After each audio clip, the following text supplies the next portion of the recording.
Le docteur Denis Mukwege, prix Nobel de la paix, médecin, chirurgien, gynécologue, fondateur et directeur de l'hôpital de Panzi à Bukavu. Merci infiniment d'être avec nous sur ce plateau. Votre parole est rare sur les plateaux télé. Merci beaucoup d'être venu répondre à nos questions. Tout d'abord, votre réaction à ce reportage.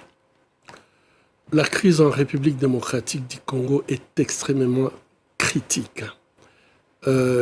Aujourd'hui, on peut dire sans risque de se faire contredire, il y a péril en la demeure, la nation congolaise est en danger. Et je crois que ça s'étaye par 4 situations que je voulais vous présenter. Premièrement, c'est la crise humanitaire et la crise sécuritaire est sans précédent. En République démocratique du Congo, depuis 25 ans, plus de 6 millions de personnes ont trouvé la mort dans cette crise. Et ça, c'est le conflit le plus meurtrier depuis la Seconde Guerre mondiale. Aujourd'hui, on compte plus de 5 millions de personnes qui sont sans abri, des déplacés internes.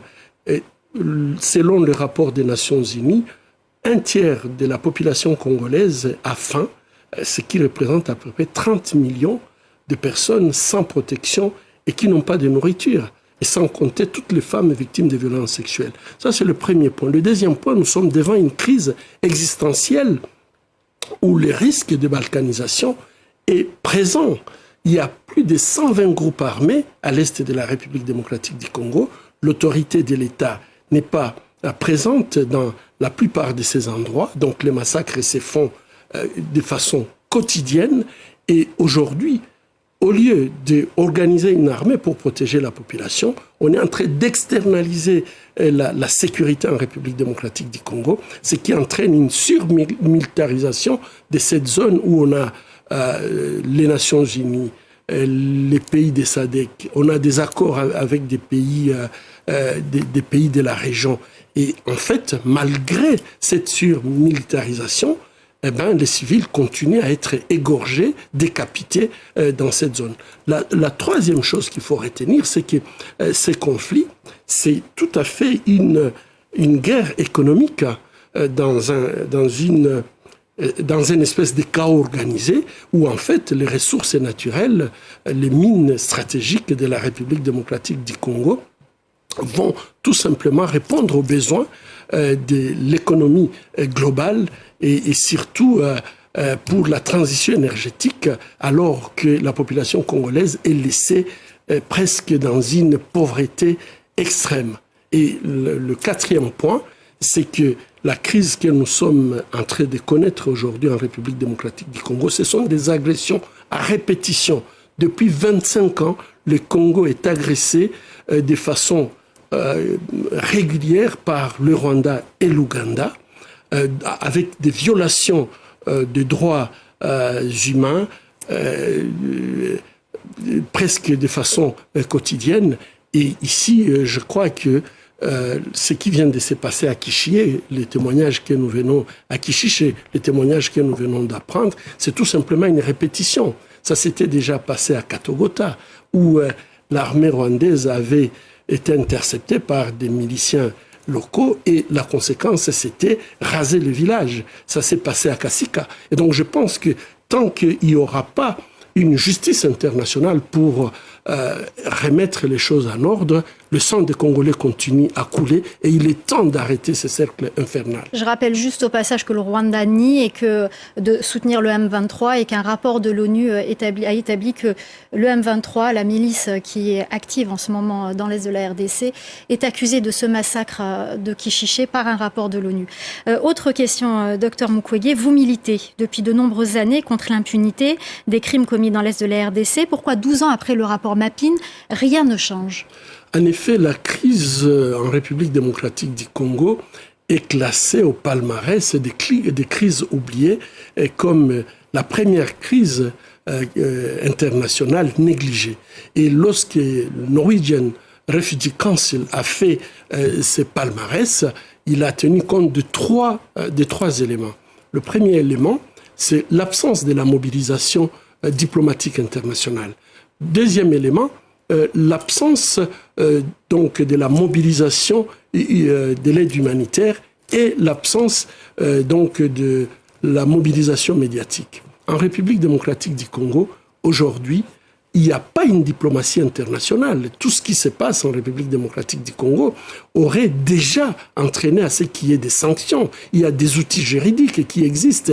Il y a la résolution 2641, la résolution qui a fait couler beaucoup d'encre. Cette résolution existe et qui dit clairement que tout pays ou organisation qui peut soutenir les groupes armés dans la région des Grands Lacs devraient subir une sanction. Où sont ces sanctions? Pourquoi nous avons des résolutions? Pourquoi nous avons le droit international et que nous ne pouvons pas l'appliquer lorsqu'il s'agit de la République démocratique du Congo? Et ceci, c'est contrairement à ce qu'on peut voir, par exemple, en Ukraine. Justement, on parle déjà de la création d'un tribunal spécial pour l'Ukraine, comme ce fut le cas pour l'ex-Yougoslavie. Pourquoi ne pas demander un tribunal pour les crimes commis en République démocratique du Congo? Et c'est ce qui a été fait, je pense, la semaine dernière par la ministre congolaise qui était à La Haye, Rose Mutombo, qui est allée se rendre pour demander justement la création de ce tribunal spécial. Est-ce que vous êtes en faveur de ce tribunal spécial pour punir les crimes commis en RDC? Nous avions félicité l'action de Rose Mutombo. C'est la première fois que notre gouvernement prend l'initiative. Ça fait 10 ans que nous faisons un plaidoyer pour que, en fait, il y ait une justice transitionnelle en République démocratique du Congo. Mais je crois qu'un tribunal spécial pour le Congo doit être précédé par, en fait, il faut absolument arriver à préserver les preuves, puisque quand il y aura ce tribunal pénal, il faut absolument qu'il y ait des preuves. Aujourd'hui, ce que nous exigeons, qu'il y ait l'exhumation des fosses communes, qu'on puisse préserver les preuves médico-légales de tous ces crimes. Sinon, on aura un tribunal, si les preuves n'existent pas, ça va aboutir à un non-lieu. Et pour les victimes, ça va être une seconde souffrance. Nous voulons absolument qu'il y ait un tribunal pénal international pour le Congo, mais aujourd'hui, on peut déjà, il y a des équipes des Nations Unies, de médecine légale qui sont sur place. Il faut commencer déjà à exhumer les fosses communes et essayer de collecter les preuves médico-légales qui vont permettre en fait à ce que la justice puisse tabler par rapport à ce qui s'est passé en République démocratique du Congo. Alors il y a encore beaucoup de sujets abordés. Malheureusement, nous n'avons pas beaucoup de temps, plus de temps que ça. Une question très importante. Demain s'ouvre le sommet Afrique aux États-Unis à Washington. Est-ce que vous avez un message aux États-Unis? L'Afrique ne doit pas exister seulement par rapport à ses richesses, à ses minéraux. Aujourd'hui, nous savons que ce sont les minéraux de l'Afrique qui ont la solution par rapport au changement climatique, par rapport aux nouvelles technologies, et c'est une bonne chose. Mais l'Afrique ne doit pas seulement compter par rapport à ses richesses. Il faut absolument qu'à un tel sommet puisse être évoquée la question de sécurité en Afrique. Nous avons des minéraux, nous voulons bien avoir des échanges commerciaux avec d'autres pays, mais il faut que ce soit des échanges gagnant-gagnant. Et je pense que ce qui se passe en République démocratique du Congo, où en fait la population paye cher d'avoir toutes ces richesses et ces terres rares qu'on a en République démocratique du Congo, il faut absolument que dans les sommets comme ça, ces questions puissent être abordées. Le sang des Congolais a trop coulé, ils ont besoin de la justice, de la vérité, ils ont besoin d'une une réparation et l'absence donc de non-répétition de tous ces crimes qui ont duré déjà plus de 25 ans. Alors, dernière question, est-ce que vous avez un message aujourd'hui aux Congolais aujourd'hui qui nous regardent? Il est très clair aujourd'hui, nous sommes abandonnés par tout le monde. Et je pense que le message que j'adresse aux Congolais, il faut que nous puissions prendre notre destin en main. Les richesses que nous avons, au lieu de nous apporter le bonheur, tout le monde veut avoir sa part du gâteau et malheureusement dans une manière brutale avec des atrocités. Je pense qu'aujourd'hui, il faut absolument que tous les Congolais comprennent que nous sommes les seuls à pouvoir nous prendre notre destin en main. Merci beaucoup Denis Mukwege, merci infiniment d'avoir répondu à nos questions.